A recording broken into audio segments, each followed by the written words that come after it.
kasus-kasus seperti ini. Saya kemarin ada orang tua yang ngadu anaknya mau nikah. Anak perempuannya mau nikah, tetapi anak ini sudah dirawat oleh kakaknya sejak kecil, sejak bayi. Sehingga dari mulai bayi itu dirubah aktenya, dirubah kakaknya, sehingga anak ini binnya pakai bin bapak angkatnya, tidak pakai bin bapak kandungnya. Kemudian ketika mau menikah itu di KUA yang tercatat itu pakai bapak angkat, dan di situ ditulis bin bapak angkatnya itu. Nah ini bisa fatal ini Pak. Kalau si bapak angkat ini menjadi wali, tidak sah pernikahannya. Karena dia dinasabkan atau dinisbatkan kepada bukan bapak kandungnya, tapi dinisbatkan kepada bapak angkatnya. Ya. Nah, ini dilarang di dalam Al-Quran. Jadi, ud'uhum li'abaihim huwa aqsatu indallah. Ketika turun ayat ini, bahwa panggilah mereka itu kepada bapak kandungnya. Akhirnya Zaid tidak lagi dinisbatkan kepada Rasulullah SAW, dinisbatkan kepada ayah kandungnya, yaitu namanya Harisah. Ya.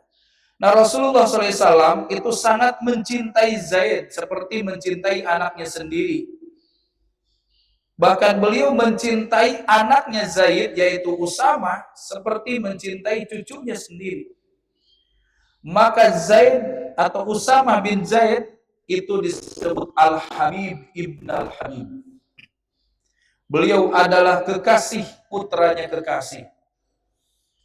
Karena begitu cintanya Rasulullah SAW kepada Zaid bin Harisah, begitu juga beliau sangat cinta kepada putranya yaitu Usama bin Zaid. Kata Nabi, inna Usamah min ahabbin nasi ilayya. Sesungguhnya Usamah bin Zaid itu adalah orang yang paling aku cintai. Sehingga Sayyidina Umar itu kalau punya uang, ya, lamma faradul ata ja'ala li ibnihi Abdullah alfain wa ja'ala li Usamah khamsata alaf. Kalau beliau punya uang, maka beliau akan memberikan 2.000 kepada putranya Abdullah bin Umar, dan beliau akan memberikan 5.000 kepada Usamah bin Zaid. Nih, Umar bin Khattab tuh kalau ngasih duit sama Usamah lebih gede daripada ngasih sama anaknya sendiri. Kenapa? Karena beliau tahu Usamah ini adalah orang yang sangat dicintai oleh baginda Rasulullah Sallallahu Alaihi Wasallam. Usamah bin Zaid ini adalah teladan bagi pemuda-pemuda muslim, karena beliau ditunjuk menjadi komandan perang di usia yang sangat muda. Kurang lebih beliau memimpin pasukan perang di umur 18 tahun. Jadi jenderal komandan di dalam invasi, ya, ekspedisi ke negeri Syam pada saat menaklukkan kekaisaran Bizantium. Bizantium itu kalau sekarang wilayah Syam, ya, Suriah, Palestina dan sekitarnya, itu dipimpin langsung oleh Usamah bin Zaid, dan itu mendapatkan kemenangan. Ini luar biasa Pak, umur 18 tahun sudah bisa menjadi pemimpin pasukan perang dan memenangkan, ya, peperangan tersebut. Ya. Dan beliau banyak mengikuti peperangan, ya, di zaman Rasulullah SAW, ya, termasuk perang Uhud, perang Khandaq. Beliau mengikuti peperangan tersebut. Ini menjadi teladan bagi anak-anak remaja. Ya. Kalau anak sekarang 18 tahun ngapain? Main game, futsal, ya, nongkrong di kafe, gitu kan? Nah ini coba Usama bin Zaid 18 tahun sudah menjadi pemimpin pasukan perang. Baik jemaah dimuliakan Allah Subhanahu wa taala, kita akan membahas hadis ini, bahwa hadis ini menerangkan bagaimana Allah Subhanahu wa taala menimpakan siksaan yang cukup berat bagi seseorang yang menjadi pemuka agama, ya. Orang-orang yang mengajak kepada kebaikan, mencegah kemungkaran, tetapi dia sendiri tidak sesuai dengan apa yang disampaikan. Ini peringatan bagi ulama-ulama usul, ulama-ulama yang buruk, di mana digambarkan nanti di akhirat, yu'tabir rajuli yaumal qiyamah fayulqa finnar. Ada seseorang yang didatangkan pada hari kiamat lalu dilemparkan ke dalam neraka, fatan daliku aqtabu batnihi, sampai keluar usus-usus dari perutnya, fayadur biha kama yadur himar. Dia berputar-putar di dalam neraka dengan ususnya tersebut seperti berputarnya keledai di tempat penggilingan. Kalau zaman dulu menggiling gandum itu pakai keledai, kalau di kita pakai sapi biasa. Itu berputar untuk menggiling padi. Berputar-putar dengan usus-usus yang keluar terburai dari perut. Ini menunjukkan betapa mengerikan siksaannya. Penyebabnya apa? Fayajtami'u ilaihi ahlun nar fayaqul. Maka penghuni neraka berkumpul karena ada kejadian yang aneh. Kok ada orang disiksa dengan cara terburai ususnya dan berputar-putar dengan ususnya tersebut? Mereka pun merasa heran. Ya fulan malak. Wahai fulan, ada apa kamu ini? Kenapa kamu ini? Alam takun ta'muru bil ma'ruf wa tanha 'anil munkar. Bukankah kamu dulu di dunia suka mengajak kepada kebaikan dan mencegah kemungkaran? Ternyata si penghuni neraka mengenal orang yang disiksa di dalam neraka ini. Walah, ini kok ternyata ustaz. Kok ini kiai nih? Kok bisa ada di neraka? Kok bisa ada di neraka? Bukankah kamu dulu suka ngajak kepada kebaikan dan mencegah kemungkaran? Kenapa sekarang ada di neraka dengan kondisi yang mengenaskan? Maka jawaban si laki-laki itu, bala, betul. Saya dulu suka ngajak kepada kebaikan, mencegah kemungkaran. Kuntu amuru bil ma'ruf wala atihi. Aku dulu mengajak kebaikan tetapi aku tidak melakukannya. Wa anha 'anil munkari wa atihi. Dan aku dulu melarang kemungkaran tapi aku melanggarnya. Ya Allah Subhanahu wa taala, ini kan apa yang dilihat oleh Nabi Shallallahu alaihi wasallam di dalam neraka. Sehingga Nabi Shallallahu alaihi wasallam mengatakan, innama akhafu ala ummati al-a'immatul mudhillin. Sesungguhnya yang paling aku takuti dari umatku adalah pemimpin-pemimpin yang menyesatkan. Siapa yang dimaksud pemimpin yang menyesatkan? Kata Ibnul Qayyim, maknanya dua. Yang pertama ulama usu, yang kedua umara usu. Inilah yang akan menghancurkan kehidupan bermasyarakat. Dua perkara inilah yang akan merusak tatanan sebuah negara. Ketika ulamanya jahat, pemimpinnya zalim. Bayangkan Pak, padahal ini dua pilar ini yang menentukan tegaknya sebuah negara. Tegaknya sebuah negara itu pertama pemimpin yang adil, yang kedua ulama yang soleh. Ya, ulama yang soleh. Yang ketiga doa orang-orang fakir. Yang keempat hartanya orang-orang agnia. Ini 4 pilar negara. Kalau yang pertama sama yang kedua udah rusak, maka rusaklah negara. Ya. Jadi ini jamaah yang dimuliakan Allah, ya jangan membayangkan negara kita ya. Oh, udah terbayang ya sebelum pas lagi baca hadis kayaknya ke situ gitu bayangan. Jangan. Mudah-mudahan kita diselamatkan ini ya dari fitnah ini, masya Allah. Jadi kata Nabi, inna ma akhafu ala ummati al-a'immatul mudillin. Sesungguhnya yang paling aku takuti dari umatku adalah pemimpin atau ulama yang sangat buruk, yang zalim. Pertanyaannya, apa sih cirinya? Kita nggak boleh menuduh tanpa bukti yang nyata.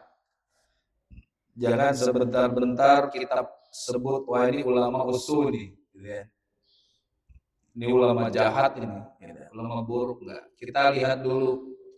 Kalau dari sini, tadi dari hadis ini cirinya apa? Pertama, cirinya itu adalah dia suka mengajak kebaikan tapi tidak melakukan kebaikan. Mencegah kemungkaran tapi dia sendiri melakukan kemungkaran. Betul nggak? Berarti maknanya apa tuh? Ini orang ini antara omongan, antara ucapan dan perbuatan tidak sesuai ya, Mak.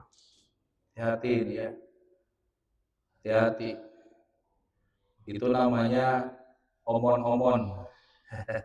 Apa? Omon-omon ini namanya. Omon-omon. Hati-hati.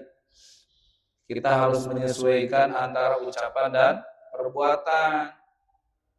Jangan orang disuruh sholat, dia nggak sholat. Orang disuruh ke masjid, dia nggak pernah ke masjid. Orang disuruh sedekah, dia pelit. Orang disuruh zikir, dia lalai, kan gitu. Ya, harus disesuaikan. Karena Allah Subhanahu wa taala mengecam orang seperti ini.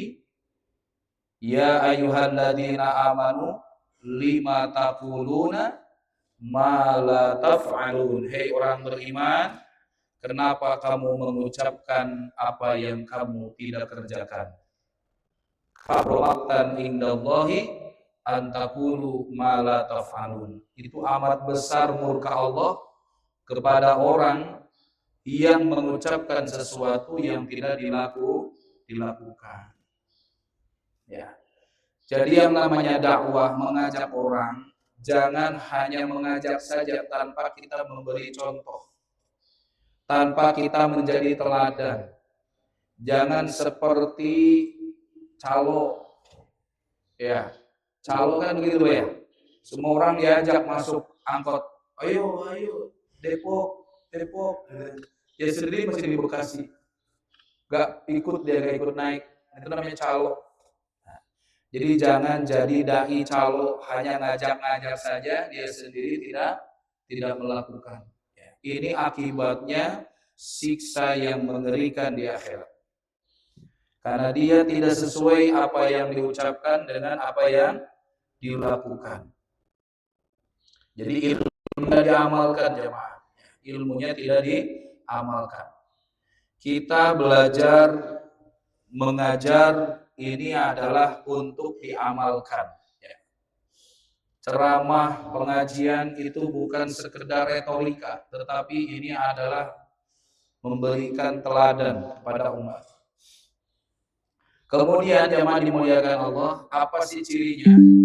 Bahwa ulama usul itu orientasinya adalah dunia.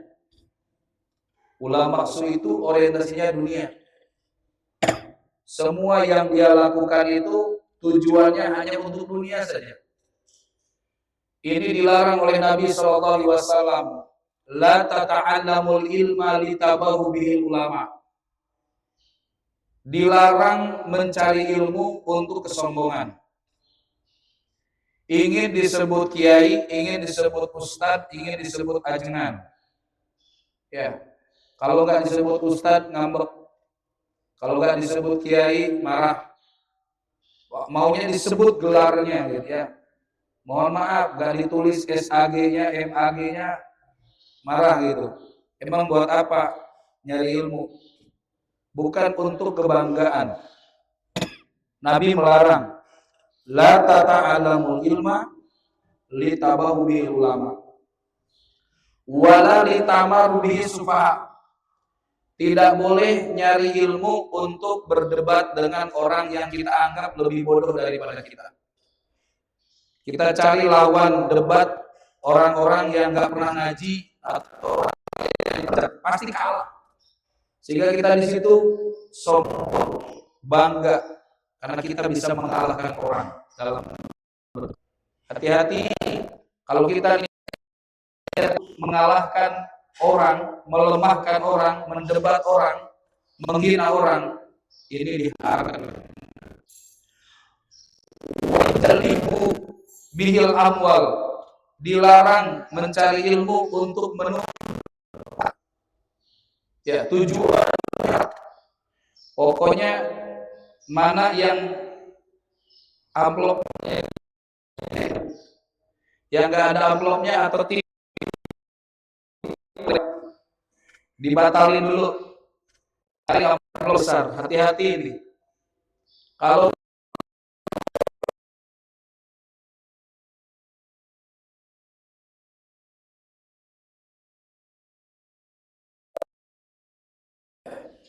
jangan tujuannya ingin dapat harta, litujalibu bihil amwal walitusarrifu bihi wujuhanas, dan jangan mencari ilmu untuk mendapatkan simpati dari manusia. Pengen dapat banyak jamaah, bangga jamaahnya ribuan, bangga followernya ribuan. Ini hati-hati. Ya, Nabi melarang, bahkan mengharamkan ngaji seperti ini. Karena tidak semua ngaji hukumnya wajib. Betul nggak? Lil wasaili hukmul maqasid. Ngaji ini wasilah, Pak. Ngaji ini wasilah, tujuannya apa? Nah, ngaji bisa jadi wajib kalau tujuannya untuk menyempurnakan kewajiban. Ya Allah, saya ngaji pingin saja.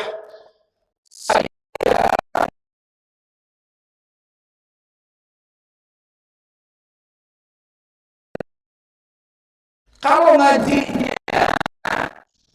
tadi niat-niat yang tadi dilarang oleh Nabi, maka ngaji pada waktu itu haram. Ya, kenapa? Tujuannya ingin dipuji orang, tujuannya dekat dengan para pejabat. Ini tujuan haramkan oleh Allah, maka ngajinya juga haram. Lil wasaili hukmul maqasid, karena wasilah ikuti tujuan. Siapa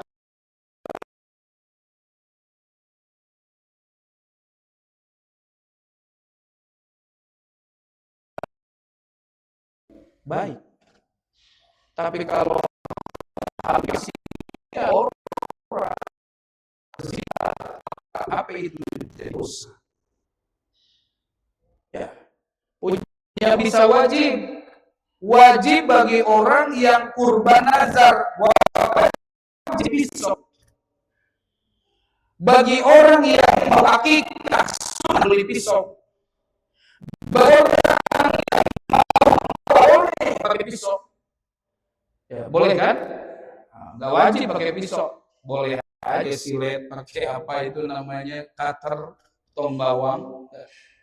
Tapi kalau dipakai motong leher orang, beli pisau hukumnya haram. Lil wasaili hukmul maqasid. Begitulah nyari ilmu, Pak. Enggak semua nyari ilmu itu hukumnya wajib. Lihat hadisnya. Tolabul ilmi faridatun ala kulli muslimin. Kalimat al-ilmi itu namanya ma'rifat, pakai alif lam. Kalau kalimat yang pakai alif lam itu namanya isim ma'rifat, maknanya tertentu, maknanya khusus, bukan semua. Kalau tidak pakai alif lam namanya ilmin atau ilmun, itu nakiroh, maknanya umum, beda. Kalau nakiroh itu semua ilmu. Nah, sedangkan hadis Nabi tidak ilmin tapi al-ilmi, tolabul ilmi, mencari ilmu. Ilmu yang dimaksud adalah ilmu yang diwajibkan seperti ilmu sholat, ilmu wudhu, ilmu puasa dan sebagainya. Jadi artinya apa? Tidak semua ilmu hukumnya wajib. Nah ini harus kita pahami, Pak. Kadang menuntut ilmu gimana hukumnya? Wajib. Sebentar, ilmu yang mana yang wajib? Tujuannya untuk apa? Nah, yang diwajibkan itu ilmu yang tujuannya menyempurnakan kewajiban. Paham gitu ya? Jadi jamaah dimuliakan Allah, jadi pelajaran buat kita. Jangan kita ngaji, jangan kita ngajar untuk tujuan dunia. Dakwah bukan profesi. Ngajar bukan profesi. Ini amanah.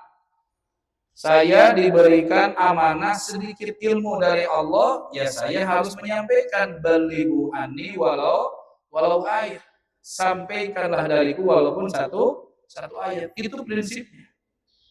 Kita memberikan amanah dari Allah, menyampaikan amanah dari Allah. Liyuballighus syahidu minkum al-ghaib. Kata Nabi, orang yang tahu, orang yang hadir, sampaikan kepada orang yang gaib, yang tidak hadir.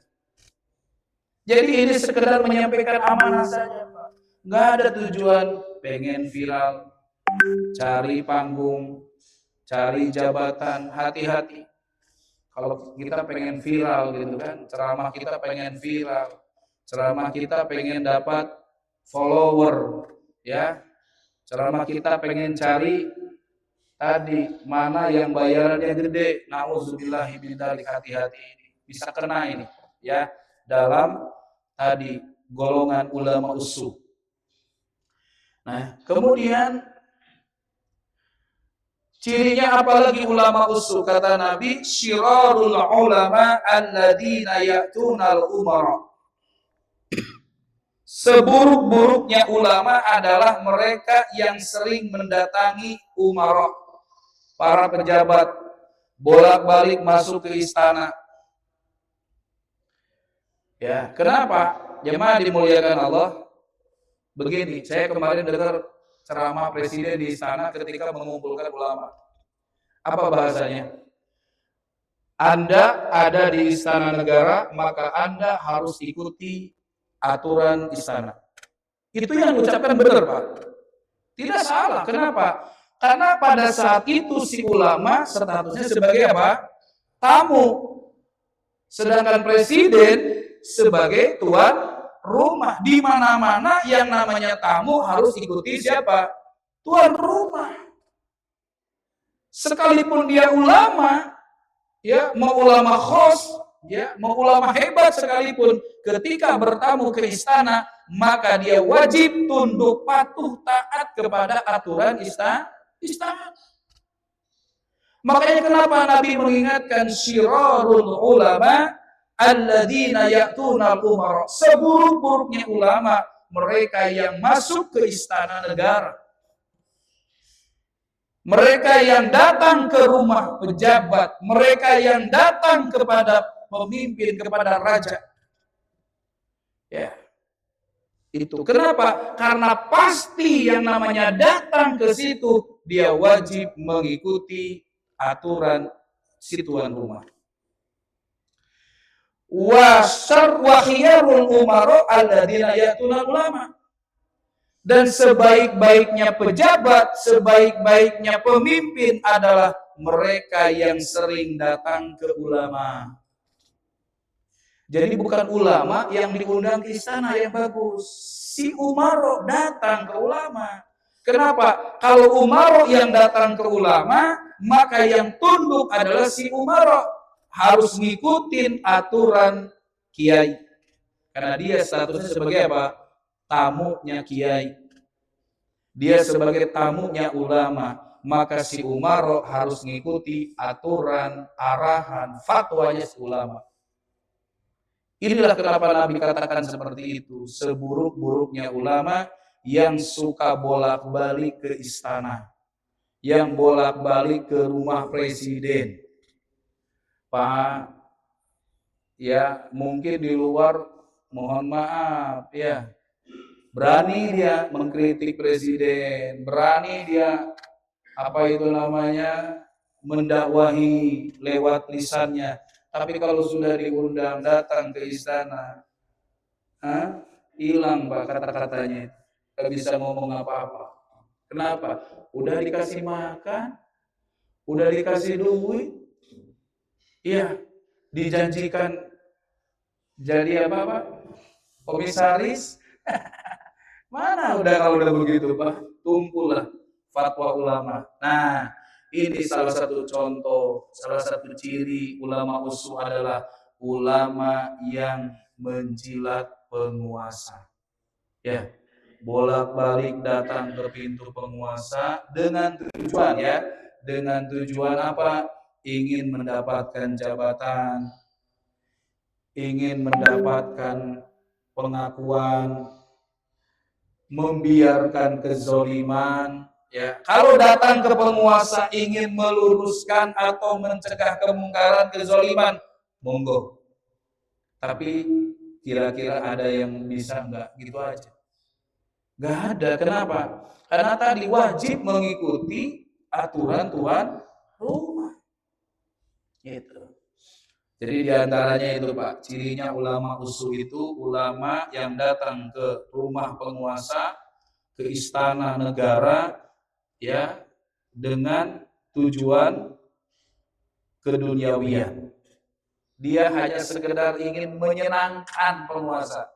Jadi ya, apa istilahnya ABS gitu ya kan, asal Bapak senang. Jadi ingin menyenangkan aja, menggadaikan fatwanya, bahkan menjual fatwanya. Pokoknya dicarikan ayat Qur'annya, dicarikan dalil hadisnya, apa yang dijadikan keputusan penguasa supaya cocok. Nah ini ayatnya.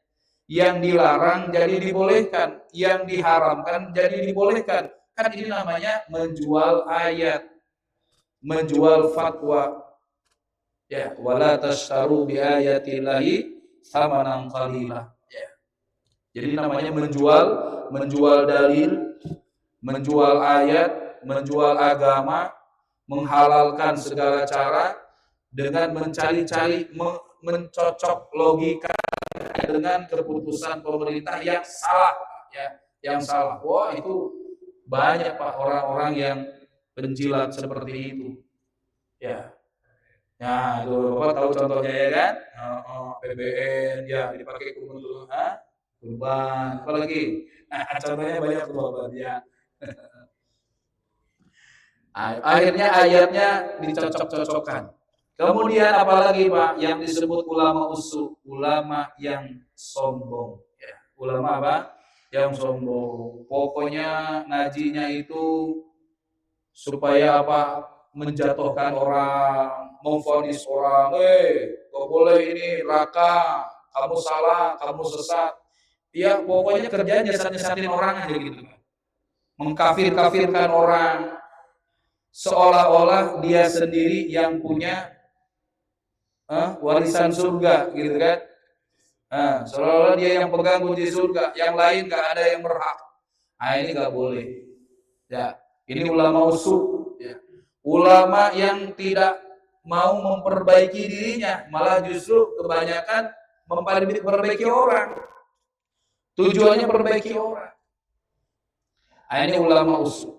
Apalagi ulama usul itu takutnya kehilangan dunia, takut kehilangan jabatan. Ini ulama usul. Kalau ulama robbani takutnya apa? Takut kehilangan akhirat, takut dijauhi oleh Allah. Ulama usul ilmunya hanya di lisan saja, ya. Sedangkan ulama robbani, ulama akhirah dia mau mengamalkan ilmunya. Kalau ulama usul membiarkan kezaliman pemerintah, sedangkan ulama Rabbani dia mau menasihati pemerintah. Ulama usul dengan ilmunya dia tambah tawadhu, seperti ilmu padi, makin berisi makin menunduk. Nah, sedangkan ulama usul itu tambah ilmu tambah sombong, tambah angkuh, merasa paling benar. Ulama usul dengan ilmunya memecah belah umat. Ya kan ada sekarang itu kan? Ada orang itu ceramahnya itu memecah belah umat. Umat di kotak-kotak. Umat diajak kepada asobiyah, fanatisme golongan. Kamu harus di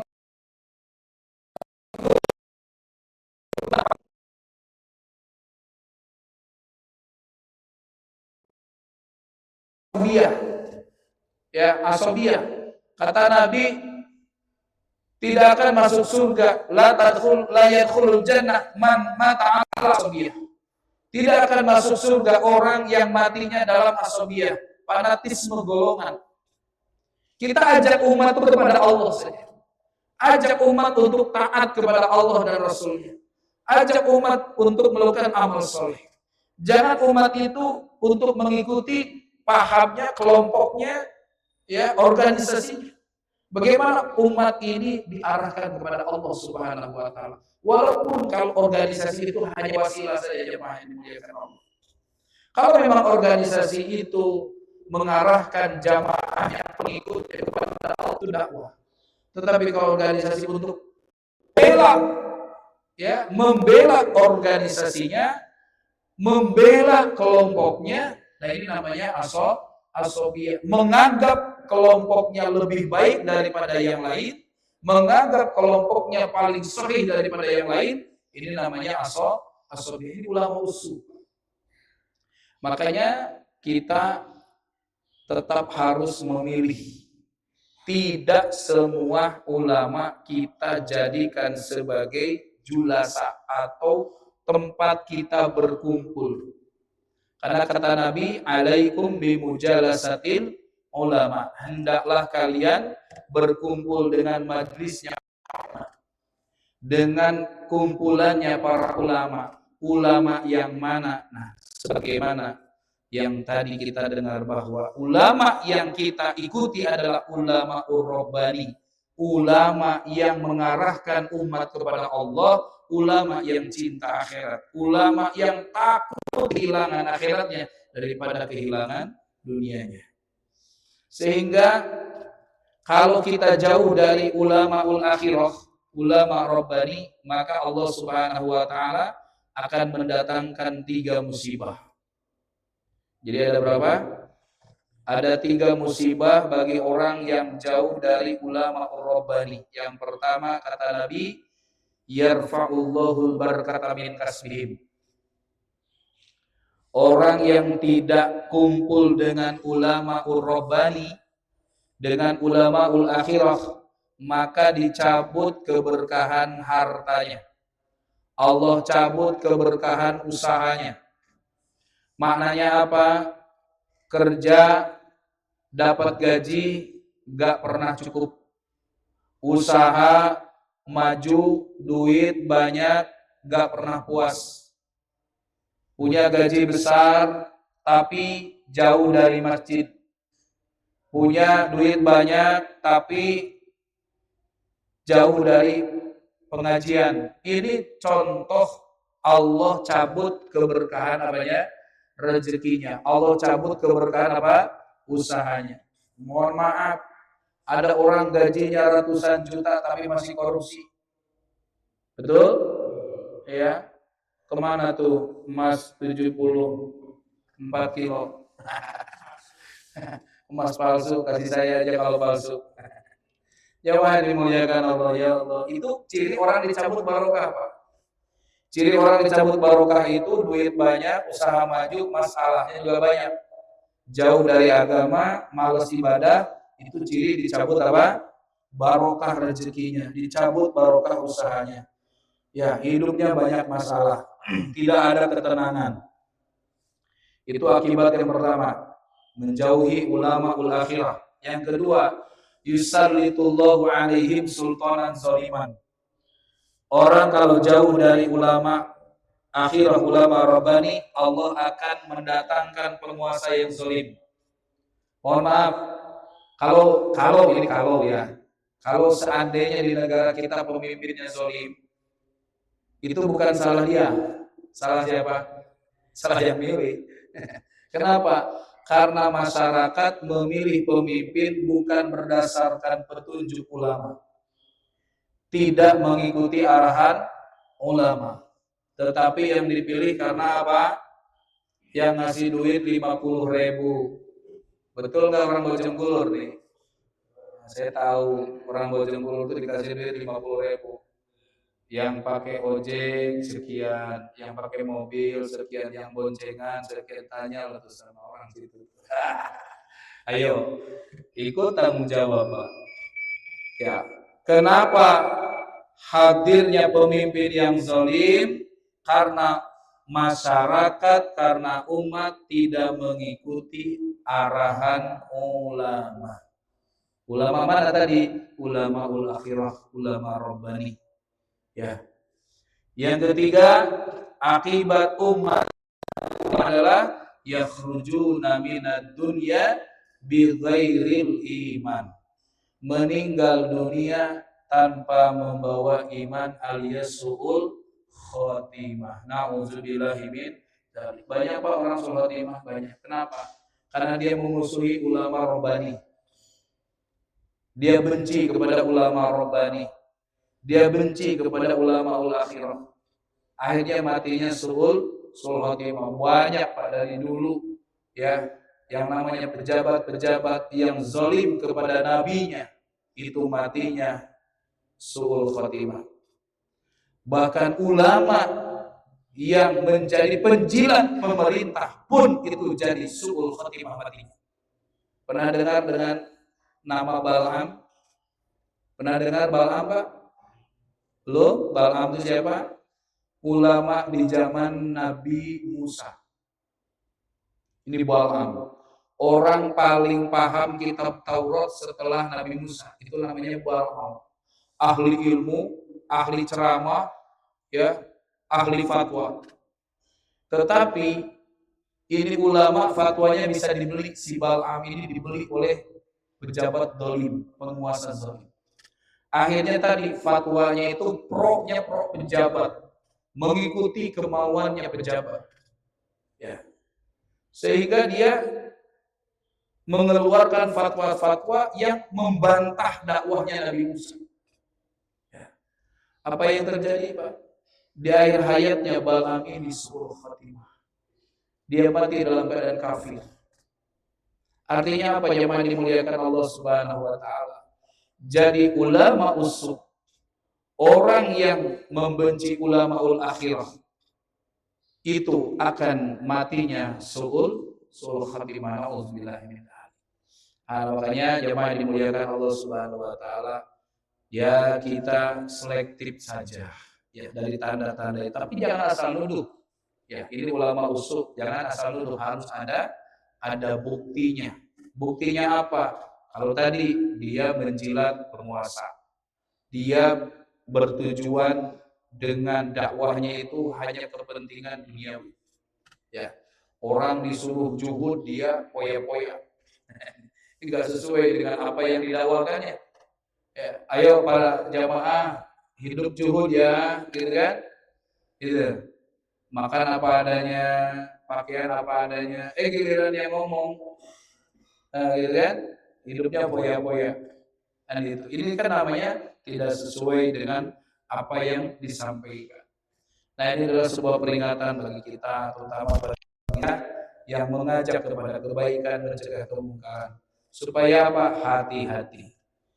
Dan jamaah jangan takut, jangan segan meluruskan, mengingatkan ulama seperti itu. Mohon maaf, kan tidak semua ustaz baik, tidak semua kiai baik, tidak semua ulama baik. Tolong yang tidak baik itu diluruskan, diingatkan. Kenapa? Jangan Bapak sendirilah yang menciptakan ulama usuk. Ya. Udah jadi ulama ini udah buruk terus kita dukung gitu. Udah ulama ini jahat terus kita dukung. Nah, berarti kan kita ikut menciptakan. Wala ta'awanu 'alal ismi wal 'udwan. Kalau ulama itu buruk, katakan buruk dan ingatkan ini tidak sesuai dengan apa yang diajarkan. Ya. Kita jangan merasa takut. Mohon maaf, saya salah, Bapak harus ingatkan, Pak. Ingatkan saya. Jangan dibiarkan saya terjerumus kepada tadi ulama us. Ya.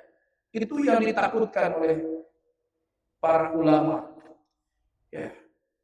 Sehingga saya dengar kemarin itu ada ceramah Ustazah Halimah itu luar biasa itu ya. Jadi dia ceramah mengatakan saya berantem dengan suami. Itu biasa Pak, normal. Mau ustazah, mau ustaz juga kalau namanya cekcok dengan pasangan kan itu bukan perkara yang aneh Pak. Persoalan rumah tangga itu kadang dari masalah kecil Pak. Iya kan? Masalah sambal kurang pedas, masakan kurang asin, kan gitu ya. Kan itu aja Pak, persoalan rumah tangga. Nah, saya suka dengan gaya beliau menyampaikan itu. Kata beliau, aku cekcok dengan suami gitu. Tapi karena dia ini ulama yang berpikir akhirat, persoalan rumah tangga itu tidak berkepanjangan. Ya, pas dia mau tidur teringatlah sebuah hadis Nabi, ayyuma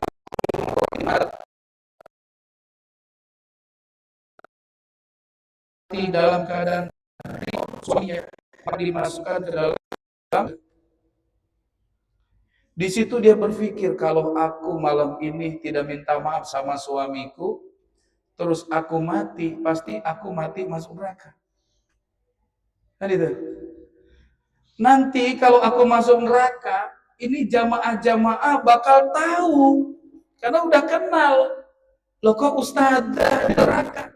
Ada apa ustaz? Kan gitu. Iya, saya masuk neraka karena saya mati dalam keadaan dibenci suami. Itu Pak.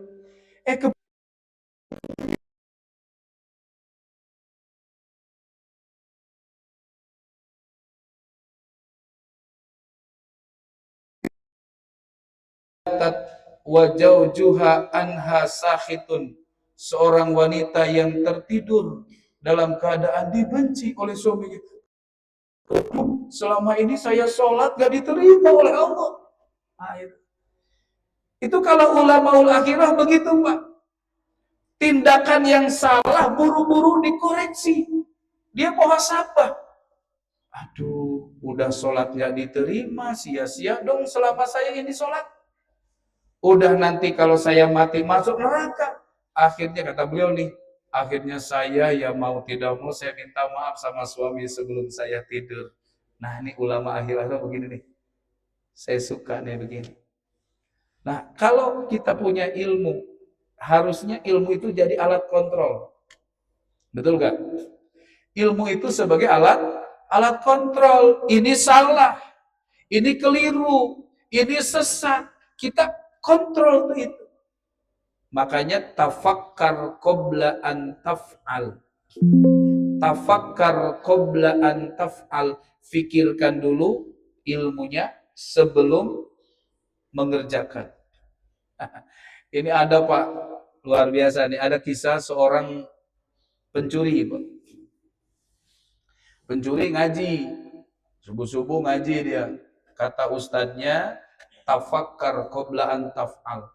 Fikirkan dulu akibatnya sebelum kamu kerjakan. Dia mencari sasaran pencurian itu di pasar. Yang jadi sasaran adalah tukang kaligrafi, Bang. Itu ya. Ada biasa tuh gerai-gerai kaligrafi apa hiasan gitu. Nah, itu. Pas dia mau mencuri, ya, di tokonya itu ada tulisan itu. Tulisannya tafakkar qabla an taf'al. Fikirkan sebelum engkau bertindak. Gitu. Akhirnya, aduh, saya nanti dipenjara, saya nanti dikeroyok orang, saya nanti dikerumunin massa, Saya bonyok nanti dipukulin masa. Apalagi nanti di akhir, udah gak jadi. Tuh. Orang kalau pakai ilmu mau melakukan kejahatan gak jadi. Jadi ilmu harus dijadikan rem, ilmu harus dijadikan alat kontrol. Ya. Jadi jamaah dimuliakan Allah Subhanahu wa taala. Kita minta kepada Allah, Allahumma inni as'aluka ilman nafi'an. Ya Allah, aku mohon kepada Engkau ilmu yang manfaat. Kalau enggak doa sama Allah ya kan? Allahumma inni a'udzubika min ilmin la yanfa. Ya Allah, aku berlindung kepada Engkau dari ilmu yang tidak bermanfaat. Baik, jemaah dimuliakan Allah Subhanahu wa taala, sementara sampai situ dulu terkait hadis yang judulnya Ulama Usul ya, dari kitab Minhaj, dari kitab Min Kunuzis Sunnah. Monggo sebelum ditutup dengan doa ada pertanyaan.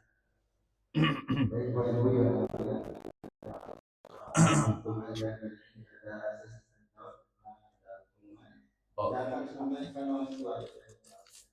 Doa.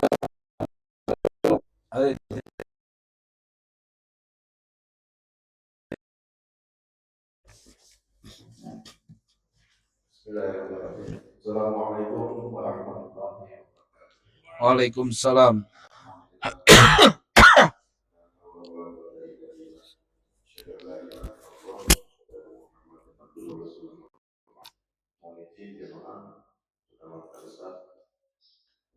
Ada beberapa hal yang ingin disampaikan karena ini amanah sebagai pengurus Ustaz yang harus disampaikan. Namun hari ini kita cukup bangga dan bersyukur karena hari ini kita dihadiri oleh salah satu pendiri, salah satu penggagas, salah satu pionir dari tegaknya Masjid Bersejarah. Itu Bapak Baik Kanjeng Mayor dari situ. Beliau yang menginisiasi amal ini yang tadinya sudah mulai dihiasi dengan kemaksiatan, sudah mulai kumpul gitu, sedikit-sedikit isu narkoba. Kemudian salah satu beliau inisiasi mengumpulkan tanda tangan warga sekitar 3 RW ini untuk kemudian sudah permohonan dan diskusikan menjadikan apa yang diberikan masjid. Berikut Allah, ini harus pindah karena rumahnya terkena proyek jalan tol. Walaupun jalan tolnya itu dibangun sampai sekarang ini. Karena kalau mudah-mudahan barokah dan beliau juga dikira istri yang hafizul. Amin. Hafizul boleh. Ada juga di situ. Dan dia sekarang ini tinggal di jalan baru. Kita nggak apakah ada yang di rumah kiri itu jalan baru dan situ dia tinggal di situ dan bukan ahli masjid juga di sana. Jadi ada jalan baru sebelah kita ada masjid yang bagus ini. Kalau lewat itu seolah bukan masjid gitu. Nah, beliau adalah juga ahli masjid di sana, masjid di sana. Dan mudah-mudahan Allah menghormati para pendiri masjid ini, para dermawan-dermawan yang sampai hari ini tentu jemaah tidak putus walaupun yang sampai sudah meninggal. Jadi ada beberapa yang ingin disampaikan karena sudah ini tidak lama-lama aroma nasi uduknya sudah mulai sampai hidup. Pertama, jadi beberapa minggu yang lalu saya sampaikan terkait dengan surat kita dengan adanya proyek retensi waduk ya di depan kita ini. Jadi saya baru dapat konfirmasi ya, dari BWS. Jadi BWS itu adalah yang terpantang survei. Gitu ya. Setelah kemudian melakukan nanti kemudian jadi disetujui hasil survei itu, kemudian pelaksanaannya dari pengurusannya dari Pemda Kabupaten atau provinsi. Nanti kemudian pelaksanaannya oleh pemerintah pusat yang pendanaan dari Jepang. Kalau itu memang sekretaris seperti itu. Nah, jadi tahap pertama konfirmasinya dari BPC bahwa surat kita bahwa masjid ini untuk menjadi tidak ditolak bahwa proyeknya tapi menjadi bagian dari buffer zone. Buffer zone jadi area yang tidak kena gali tapi menjadi area yang nyangka.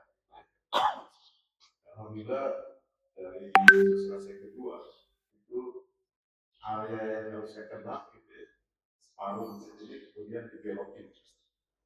Jadi masjid ini masih menjadi bagian dari proposal atau tidak dibongkar. Kalau mungkin nanti kena paling halaman. Jadi ini benar-benar menjadi keindahan daripada area dan hiasi oleh masjid yang ada di sini. Itu kalimat-kalimat kita dan alhamdulillah dipertimbangkan dari layout dan mapping yang terima dari sumbernya, sekali lagi sumbernya dari BWSD itu kita sudah dibelokkan artinya area kuning itu sudah lewat ini, tapi area yang lainnya masih sama, jadi sama, tidak ada perubahan. Dan ini bukan, sekali lagi bukan sesuatu yang aneh, tapi sumber yang kedua adalah hidup. Jadi selanjutnya saya berdoa saja mudah-mudahan karena tahapan itu loh. Jadi terima kasih atas doanya, atas tanda suratnya, maksud masalah surat memberikan tangan atas sedikit. Jadi nggak sia-sia. Kemudian yang kedua, saya ingin sampaikan juga, insya Allah MNI dalam rangka Maulid Nabi Muhammad SAW kita akan mengadakan kajian akbar. Maulid itu tanggal 20 tanggal masih ini kan tanggal 25 Agustus. Dan kita akan mengadakan kajian akbar di tanggal 29 malam. Dan insya yang mengisi adalah Ustaz Daniel Belakang. Karena beliau sudah lama sekali nggak hadir di energi, sudah dischedulekan, tetapi kami selesai. Kemarin kita hubungin, kalau bisa. Kemudian di hari ini bisa. Jadi kita sudah persiapkan sarapan bagi kita yang menghadirkan bersama. Nah ini mudah-mudahan informasi awal bukan dari yang masuk untuk suksesnya acara ini. Kemudian ini ada lagi yang perlu disampaikan bahwa saya kebetulan 2 Jumatan ini yang libur dan ikut Jumatan sini. Alhamdulillah bahagia banget melihat Jumat Barokah itu salah satu semakin banyak dihadiri oleh jemaah, makin antusias jemaah karena minggunya juga disiapkan luar biasa. Dan perlu diketahui apa yang kita sajikan ini seluruhnya dari uang jemaah. Jadi uang jemaah yang dititipkan untuk Jumat Barokah kita kembalikan ke jemaah Barokah. Didukung sebenarnya oleh Ahmad Basuki.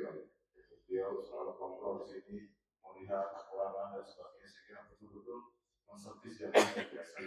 Dan alhamdulillah zaman juga sangat antusias. Jadi sekali lagi saya mengajak untuk jamaah semua yang sudah kita mulai ini, sudah baik ini, kita matangkan seterusnya. Dan ini butuh benar-benar support dari jamaah. Saya nggak usah cerita lagi apa manfaatnya infak dan sedekah.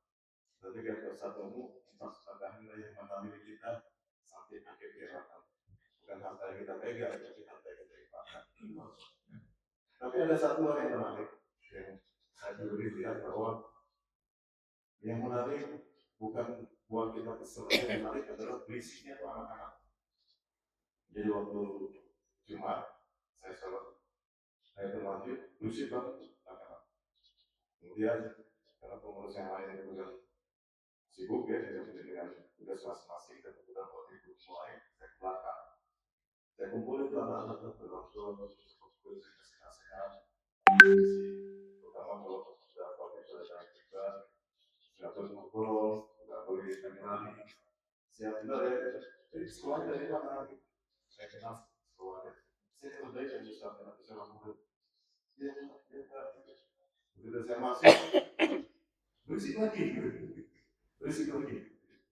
Kemudian dibantu lagi jalan, saya dapat alhamdulillah, saya kopi, naik, dasar di sini motor.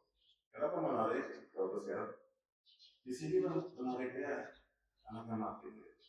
Jadi kita yang dewasa, kita pengurus dan jamaah sekalian harus tahu kita yang dewasa kan sudah melewati masa anak-anak. Coba anak-anak dengar bijak. jangan dimarahi, karena kita lebih tahu adab daripada anak-anak. Kita lebih tahu anak-anak bagaimana mendidik anak itu. Tidak dibiarin tapi dikasih tahu. Saya tidak kebayangin kalau masjid MLB atau masjid-masjid lain itu tanpa anak-anak. Atau anak-anak takut ke masjid karena galak pengurusnya atau galak jamaahnya. Saya khawatir kalau pengurus mengasih tahu anak-anak dan membuat anak-anak takut ke masjid, dosanya kita kena semua. Jadi biarin anak-anak, biarin anak-anak fisik, biarin anak-anak tanya di masjid, kasih tahu dengan cara yang bijak. Malah saya mengajak, mari anak-anak bawa ke masjid. Saya bersyukur banget, saya putuskan ketika anak saya kecil, itu selalu saya ajak ke masjid, selalu. Bahkan saya tantang kalau subuh ke masjid 10.000. Apa saya nggak saya kasih ke masjid. Dan sebelum ada masjid, saya keliling masjid yang ada di dalam saya ini. Jadi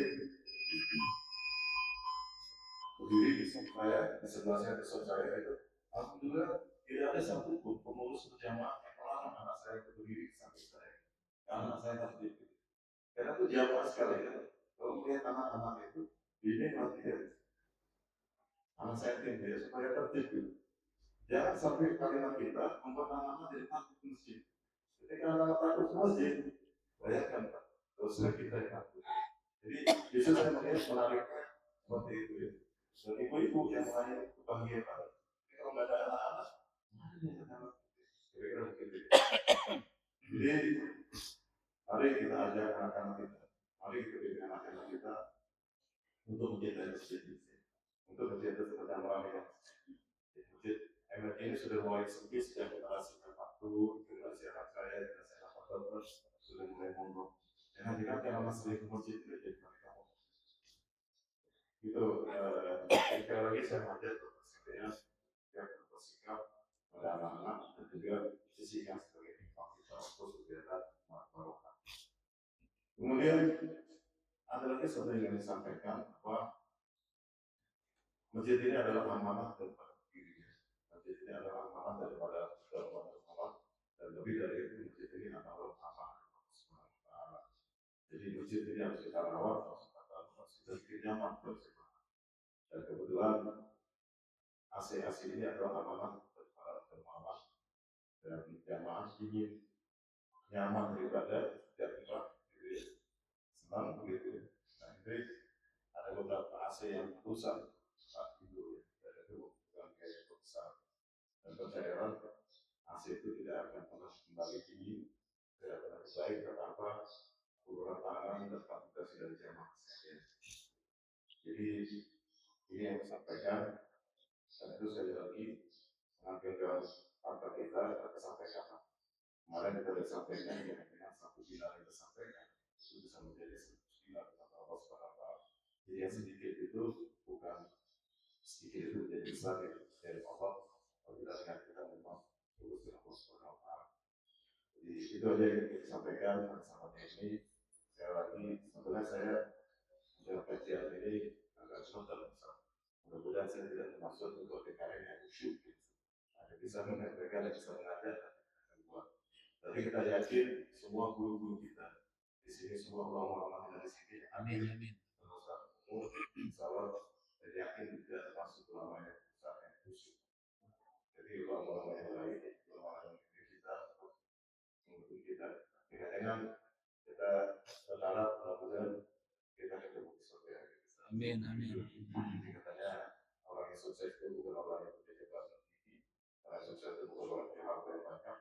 Orang sukses itu adalah bergerak dan terus berkembang. Mudah-mudahan itu kita semua. Terima kasih atas waktunya kepada ibu sekalian yang sudah menyiapkan harapan dan kita bersama dan hidup kita sejak hari ini menjadi hidup yang barokah.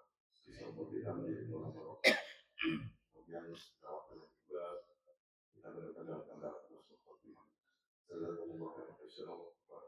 Assalamualaikum warahmatullahi wabarakatuh.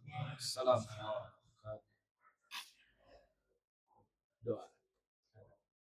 Baik, kita doa jemaah dimuliakan Allah Subhanahu wa Ta'ala untuk kita semua sebagai jamaah Masjid Raudatul Jannah. Semoga diberikan panjang umur, sehat walafiat, lapang rezeki barokah, ilmu yang manfaat, keturunan yang soleh-solehah, rumah tangga yang sakinah. Allah kabul semua hajat-hajat kita di dunia wal akhirah.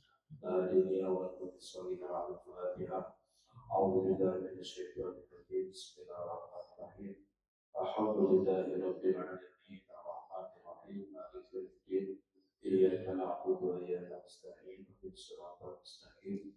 Siratal ladzina an'amta 'alaihim ghairil maghdubi 'alaihim waladdallin. Baik kita akhiri dengan pembacaan doa Al-Fatihah. Subhanallahumma wa bihamdika asyhadu an la ilaha illa anta astaghfiruka wa atubu ilaik. Assalamualaikum warahmatullahi wabarakatuh.